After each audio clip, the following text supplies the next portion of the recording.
Ok, buenas tardes, saludos y bendiciones para todos y todas en esta hermosa tarde. Vamos a continuar con lo que son las clases en este núcleo número 18 de el Instituto Socioteológico Integral Reformador Octaviano Torres, quien les saluda y les bendice en Cristo Jesús. Vamos a la clase número 6.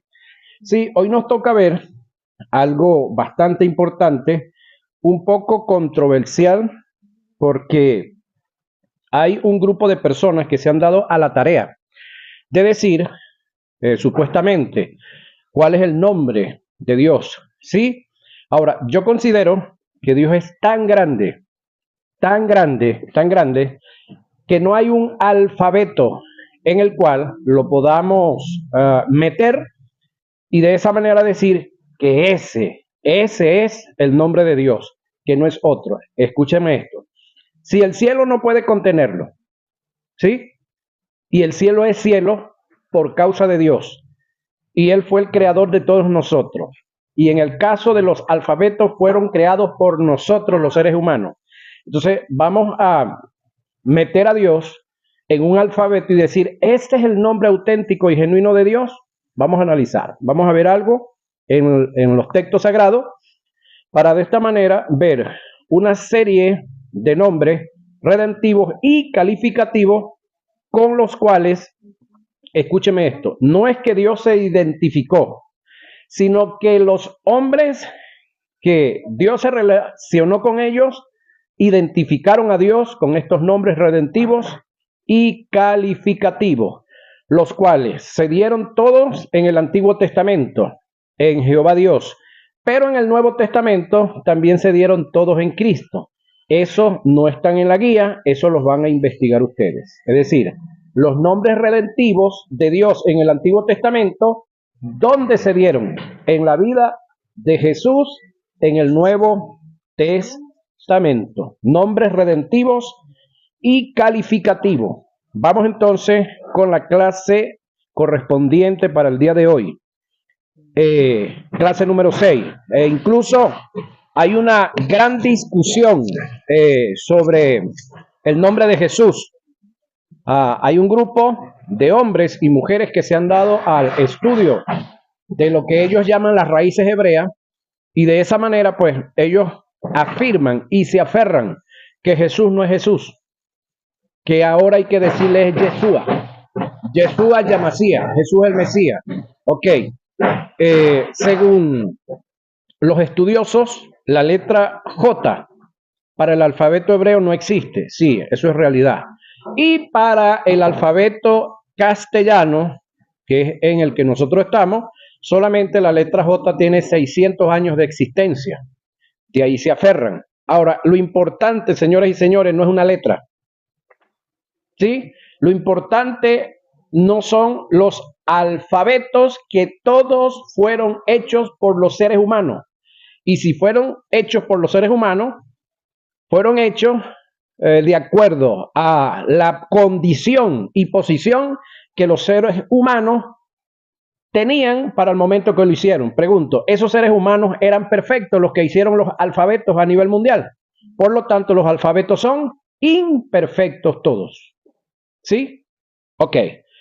Sin embargo, el hecho de que sean imperfectos no quiere decir que no nos vamos a regir por ellos en cuanto a lo que podamos y alcancemos. Ahí tenemos que cumplir el principio que Pablo dijo. En cuanto dependa de ustedes, estén en paz con todo el mundo. En cuanto dependa de ustedes. No es que es obligatorio estar en paz con todo el mundo, porque hay gente y hay situaciones en las cuales nunca vamos a estar en paz. ¿Sí? Pregunto, ¿usted va a estar en paz con el pecado? Yo tampoco. Nombres propios, redentivos y calificativos. El primero que aparece en la lista, aunque hay más, solamente vamos a usar 12. Yo soy. Este término, en el aspecto etimológico, encierra características y valores que son absolutas y propias del ser. El texto bíblico, la base para esto es Éxodo 3:14. yo soy indica ser del hebreo hayat. Entre sus características y valores determina la existencia, oiga, abstracta, que interpretado significa existir por sí mismo, permanecer en uno mismo, mostrando a quien se le designa el término, oiga esto, un gozar de absoluta independencia. Cuando Dios le dijo a Moisés, dile a ellos que yo soy, me envió a vosotros, lo que le quiso decir fue, dile a ellos que el que existe por sí mismo, permanece en él mismo y no depende de nadie, te está enviando. Casi nada, ¿ves? Ahora, cuando analizamos el término Jiret, segundo nombre redentivo de Dios, como nombre compuesto de Dios, en su única y absoluta característica, significa, oiga, el que se provee. Una cosa es Jehová Jireh y otra cosa es el Shaddai. Son dos cosas diferentes. En el caso de Jehová Jireh es el que se provee, determinando lo absoluto de Dios, indicando que Él no queda desprovisto del favor de nadie. Génesis 22:14. Él es independiente, autosuficiente, de Él dependen y proceden todas las cosas. Él es la sustancia misma del universo y de todo lo creado. Hebreos 1:3. En Juan 5:26 se reflejan las características del gran yo soy. Jesús dijo, porque como el Padre tiene vida en sí mismo, ¿sí? Ha dado también al Hijo tener vida en sí mismo. El término Jiret, tiene que ver con la provisión propia que Dios se hace, no quedando desprovisto del favor de los hombres. Este nombre se manifestó en alto cuando Dios fue provisto de un cordero en el momento cuando Abraham fue a sacrificar a su hijo, y también le manifestó cuando entregó a su propio hijo por la humanidad. Eso es Jehová Jiret. El apóstol Pablo presenta las características de la autosuficiencia de Dios en el discurso que le diera a los atenienses en el Areópago. Analicemos el pasaje. Entonces Pablo, puesto en pie en medio del Areópago, dijo: varones atenienses, en todo observo que soy muy religioso. ¿Cómo le dijo que eran? Religiosos, no les dijo idólatras. Ahora, ¿dónde estaba él? En un lugar donde tenían altares de todo tipo. Aparte de eso, había un altar en el cual no había ninguna imagen, no había ninguna esfinge, no había ninguna talladura de ningún tipo de material, pero había un nombre inscrito ahí y decía al Dios no conocido. Es decir, los tipos eran tan necesitados de creer en algo o en alguien, que si había un Dios que ellos no conocían, ese altar era para ese Dios. ¿Te puedes imaginar? Ahora, sin embargo, Pablo les dice: veo que soy muy religioso, porque pasando y mirando vuestros santuarios, oiga la expresión de Pablo, hallé también un altar en el cual estaba esta inscripción: al Dios no conocido, al que vosotros adoráis, pues sin conocerle, es a quien yo os anuncio. El Dios que hizo, ¿sí? El Dios que hizo, es decir, el Elohim, el mundo y todas las cosas que en él hay, siendo Señor del cielo y de la tierra, oiga, no habita en templos hechos por manos humanas, es decir, esta estructura donde estamos, ni es honrado por manos de hombre, como si necesitara de algo, pues Él es quien da a todos vida y aliento y todas las cosas, y todas las cosas, y de una sangre ha hecho todo el linaje de los hombres para que habiten sobre toda la faz de la tierra y les ha prefijado el orden de los tiempos y los límites de su habitación para que busquen a Dios si en alguna manera palpando puedan hallarle, aunque ciertamente no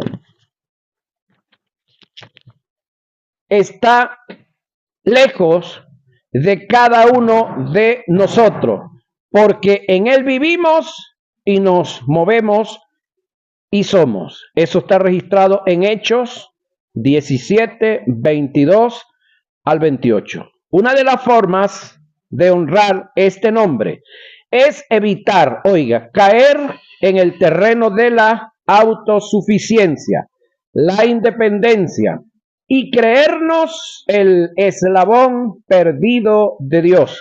Siempre debemos tener presente que Dios llevará a cabo su obra, aunque tú no te prestes para ello. Él se proveerá. Dios es autosuficiente para todas las cosas.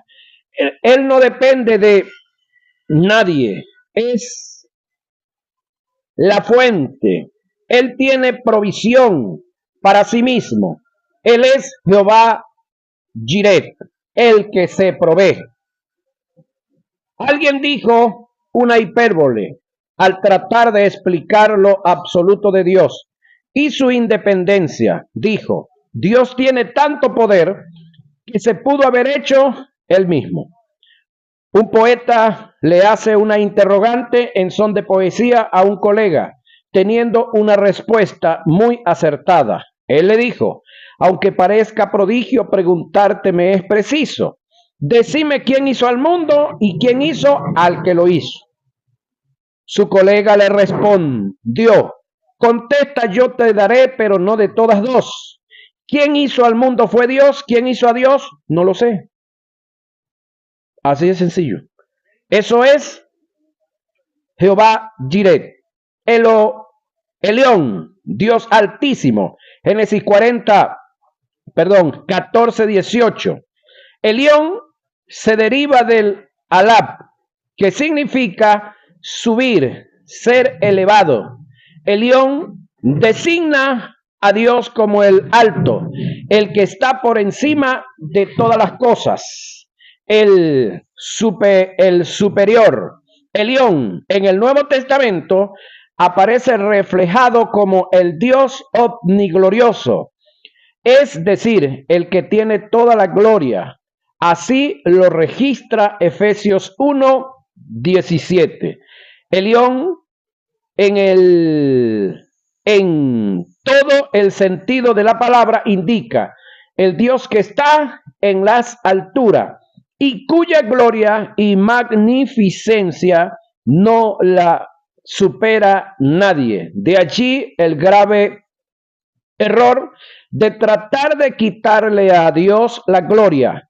Esto es el lugar de majestad, de superioridad, que solo le pertenece al Altísimo. Esto fue lo que Satanás intentó, oiga, hacer y fue degradado, humillado hasta lo sumo. En él se dio lo contrario a Jesús, que por causa de haberse humillado, Jesús fue exaltado al estado más alto de preeminencia. Filipenses 2, 5 y 11. En el caso de Satanás, queriendo tomar una posición, queriendo tomar una gloria que no le pertenecía, pues perdió todo lo que pudo haber tenido en una ocasión. Ahora, otro de los nombres redentivos es Olam, Dios eterno. Génesis 21, 33. Olam, este nombre califica a Dios en el tiempo en cuanto a que no está sujeto a él, al tiempo. Olam indica el que está antes del principio y después del fin. En Apocalipsis 1:8 se registran las características del Olam. Dice, yo soy el alfa y la omega, el principio y el fin. Sin embargo, se escribe de esta, o el que escribe de esta manera y presenta a Dios de esta manera, pensando que, óigame, pensando que lo más grandioso y lo más glorioso que había para ese momento era el idioma griego. Ahora usted y yo, que conocemos un poquito de historia, sabemos que antes del griego se habían dado otros idiomas, ¿cierto? E incluso vi por ahí a alguien, el fanatismo es algo tan terrible. Hay gente que se fanatiza, pero hasta la cacha, como se dice en el argot popular, y hay alguien que hace una pregunta que qué idioma habló Adán y Eva, qué idioma hablaron sus hijos, y él dice hebreo, hebreo, ya va. ¿Los hebreos vienen a la existencia en qué tiempo? ¿No es 2000 años después de la existencia de Eva y Adán? Y entonces ya ellos hablaban hebreo allá. El fanatismo es una cosa tremenda, tremenda. ¿Qué idioma hablaron? No sé, no está registrado en la Biblia. Y los idiomas vienen a surgir, o la abundancia de los idiomas, en el capítulo 11, si mal no recuerdo, de Hebreo, cuando la Torre de Babel, que había, hasta ahí hubo una sola lengua, un solo idioma, y de ahí salen los diferentes idiomas. Hay muchos idiomas y seguirán habiendo muchos idiomas más mientras tengamos gente. ¿Sí? Entonces, pero hay gente que se va y creen que todo es hebreo. No, los hebreos vienen a la existencia cuando salen de Egipto. La primera lengua que ellos hablaron, la que estaban ahí en los territorios donde ellos vivieron, las tierras de Canaán. Pero cuando estaban en Egipto durante 400 años, ¿qué lengua hablaban allá? La egipcia. No había otra que podían hablar. Estaban bajo un régimen en el cual tenían que hablar la lengua de allá para que los pudieran entender y ellos pudieran entender. A que las lenguas que ellos tuvieron cuando estuvieron fuera las hayan preservado, las hayan conservado entre ellos, hay posibilidades. Ahora, después que ellos salen de ahí, ya ahí sí cambia la situación. Ahora, el que escribe Apocalipsis, como le dije, 1:8, lo presenta como que él es el alfa y la omega, la primera y la última letra del alfabeto griego. El detalle es que el alfa también era un dios griego, porque los griegos todo era dios o dioses. Y la última era un dios. Entonces lo están comparando o están diciendo que él es el alfa y la omega. Lo están comparando con los dioses de ellos. Sin embargo, hay otra traducción. Vamos a ver si está aquí más adelantico. El término compuesto principio y fin no indica lo primero, sino lo último de Dios. El texto, en su más amplio sentido, lo que quiere mostrar es lo que antecede al principio y lo que sucede al final, adjudicando a Dios y al Verbo y al Espíritu Santo como parte de su naturaleza y propiedad. Lo que el texto quiere mostrar es: yo soy antes del alfa y después de la omega. Soy antes del principio y después del fin. Eso es lo que realmente quiere mostrar el que escribe a través de esta expresión. No es llevar a Dios al mismo tamaño, sino superior. Superior como tal. Ahora, vamos a ver el Dios Gadna, Dios celoso. ¿Sí? ¿Cuántas son celosas aquí? No confiesen ese pecado. Aunque ser celoso no exactamente es pecado yo. Hay celos buenos y hay celos malos. Ahora, Gadna, Dios celoso. ¿Por qué nosotros no adoramos a otro que no sea Dios? Te la pongo de esta forma. ¿Por qué tú no le permites a tu marido tener otra esposa que no seas tú? Ah, ok. Aquí no hay hombres, no, sí hay uno. ¿Por qué no le permite Octaviano a su esposa tener otro que no sea el mismo? Porque yo fui creado a la imagen de Dios, Gadna. ¿Y ustedes? Ah, ok. Entonces no tenemos problema en ese aspecto. Ahora, Este nombre designa a Dios, oiga, el que exige la preeminencia y el primer lugar en nuestra vida. Es un nombre que está asociado con la adoración en oposición a la idolatría. Para no quebrantar este principio y deshonrar este nombre, debemos tener sumo cuidado de no colocar a nadie en el lugar que le corresponde a Dios. Si alguien o algo ocupa el lugar que le pertenece a Dios, ante los ojos de él, ¿de quién? De Dios, es un ídolo. Y esto nos descalifica como adoradores. ¿Sí? Un idólatra no es aquel que adora imágenes, es aquel que, conociendo a Dios, se va en pos de dioses ajenos. Este fue el caso de la nación de Israel, que conocieron a Dios en todas sus andanzas antes de llegar a Egipto. También lo conocieron en Egipto, en el desierto. Para salir de Egipto, pues experimentaron varias veces la gloria de Dios. Y con todo eso, estos individuos, pues, cuando Moisés sube a el monte y baja con las tablas de la ley, ¿qué los consiguió haciendo? ¿Qué los consiguió haciendo? ¿Sí? Los consiguió adorando a una imagen. Los consiguió adorando a un becerro de oro. Como todos sabemos, aquí sí quedan ellos calificados. Aquí sí quedan ellos calificados como idólatras. ¿Quiénes? Oiga, Israel. Entonces, los gentiles, los que no han conocido a Dios, escúcheme, para efecto de Dios, no son idólatras. ¿Quiénes sí son los idólatras?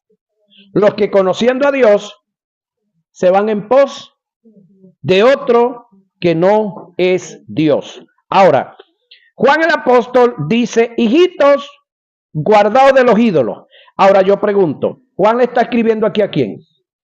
¿A los inconversos o a los cristianos? Ajá. Entonces los que tenemos que cuidarnos de los ídolos somos nosotros, dijo el mexicano, no es el mundo.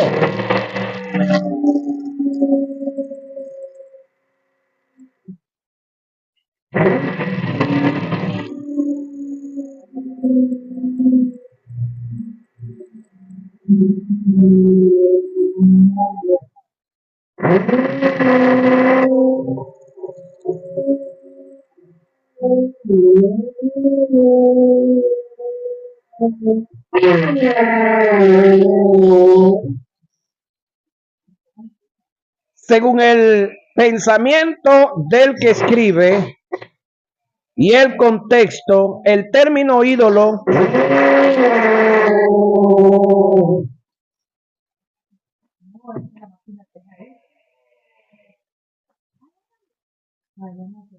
según el pensamiento del que escribe y el contexto, el término ídolo que aparece en el pasaje no se refiere a imágenes, sino a todo lo que el mundo te ofrece que te llama la atención, dándole lugar en tu vida, fascinándote por completo, pasando a tener dominio de ti, quitándole a Dios el lugar que le pertenece. Hay tres áreas en las que te tienes que guardar y evitar caer en ella. De lo contrario, estarás creando un ídolo que ocupará el lugar de Dios y a su vez crearás un Frankenstein, un monstruo que no vas a poder dominar, que son, oiga, la codicia por el dinero, la sed de prestigio relativo al afán y la inmoralidad sexual relativo a todo tipo de fornicación. Tres ídolos, oiga, que se mueven y caminan dentro de la iglesia y que muchos no estamos percatándonos, captándolo y deslindándonos de ellos en muchas ocasiones. Ahora, este nombre se dio por causa del ente, de la adoración, y no por el sujeto, es decir, Dios. Oiga, Dios cela el lugar que le corresponde por causa y en beneficio de quien presenta la adoración, es decir, en beneficio tuyo y mío, no de él. Mas no siente rivalidad de ningún Dios.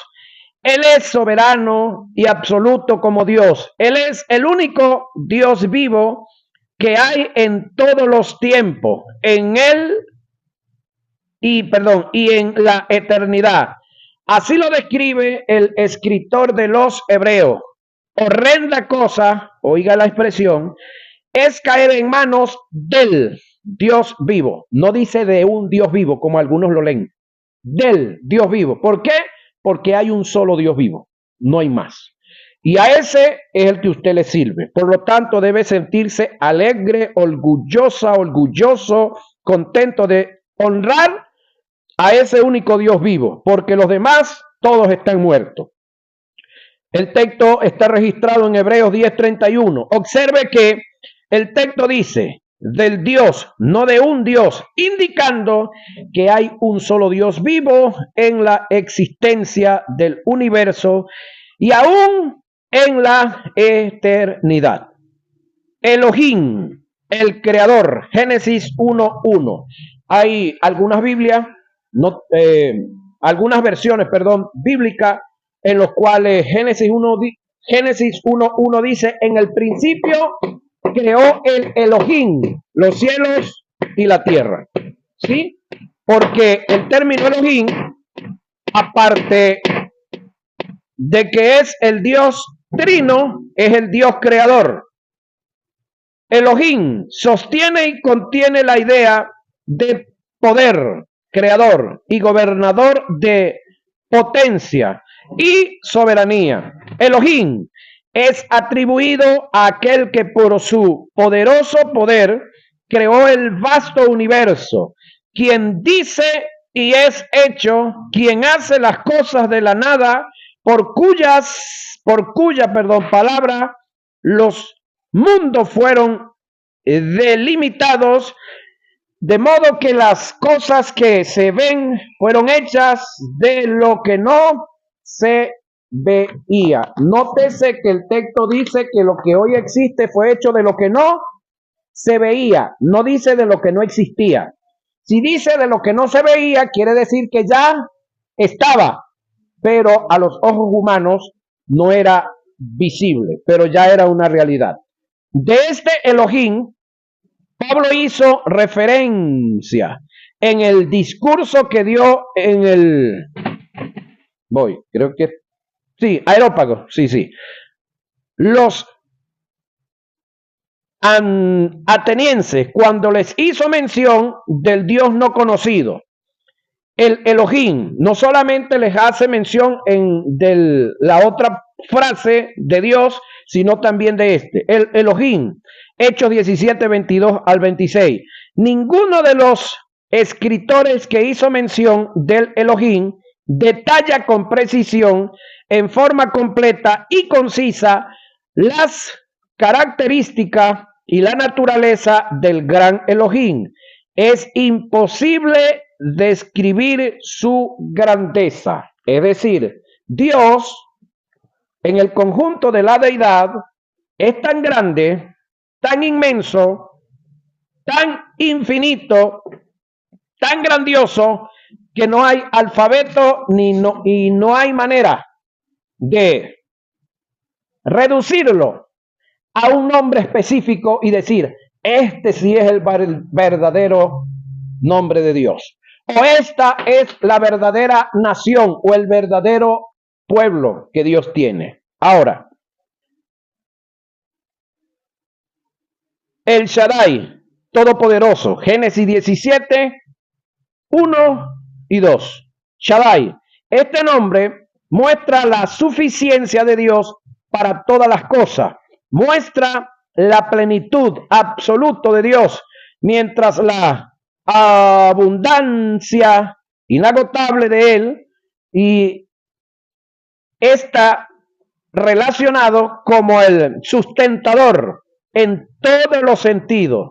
David y los profetas en muchos de sus escritos reconocieron la suficiencia de Dios, dándole este nombre al el Shaddai, es decir, el término Shaddai y el término Jireh son muy parecidos, pero hay una pequeña diferencia. El Shaddai es el que me provee a mí, ¿sí? Y el Shaddai es el que me provee a mí, el que tiene provisión para mí. Y el otro que se lo voy a recordar es el que se provee a sí mismo.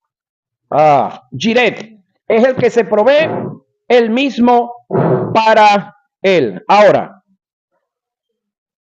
el Shaddai en su más detallada